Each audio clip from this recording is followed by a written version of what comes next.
ትልቅ ነገር ማለት ነው። እግር በጣም ታምሜ ነበርኩ።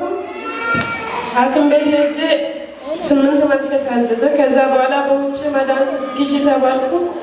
የአንድ ሰው እግር አይመስልም፣ 2 ሰው እግር ነው የሚመስለው። መቆም አልችልም፣ መተኛት አልችልም፣ ደግሞ ልጅ መያዝ አልችልም። በእግሬ መሄድ አቅቶኝ ማለት ነው። በእጄ እንዲህ ወጥቼ እሄዳለሁ ስላቃተኝ ዱላ ያዝኩ። በዱላ ራሱ መሄድ አቃተኝ። አምላኬ ምን አደረኩ እያልኩ እያለቀስኩ ያለው ግራ ስገባ ጊዜ ወደዚህ መጥቼ ደግሞ ውሃ ጸለይኩ። ከዛም በኋላ በውሃ ላይ ታጠብኩ። ትንሽ ፈነዳ ፓስተር ግዛቸው። ከዛም ትንሽ ፈነዳና ዛሬ 15 ቀን ማለት ነው መጣሁ። ወደዚህ መጥቼ በዛይት ጠዋት ተጸለየልኝ። ከዛም አሁን ደግሞ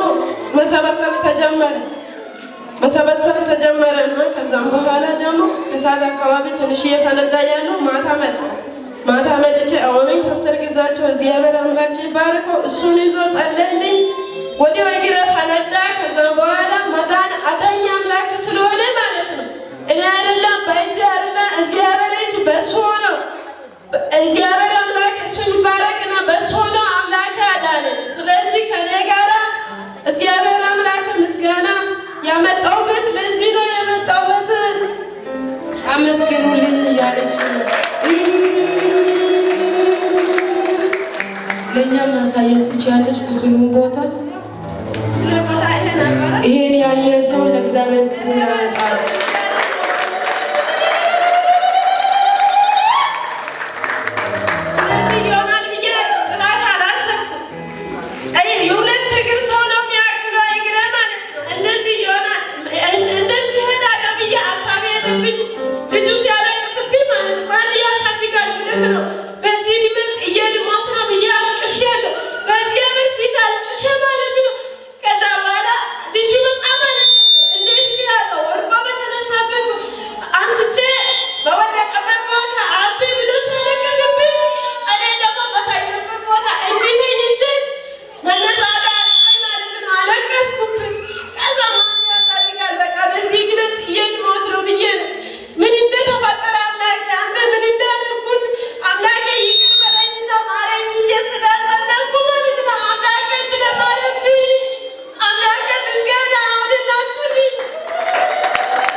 Amen.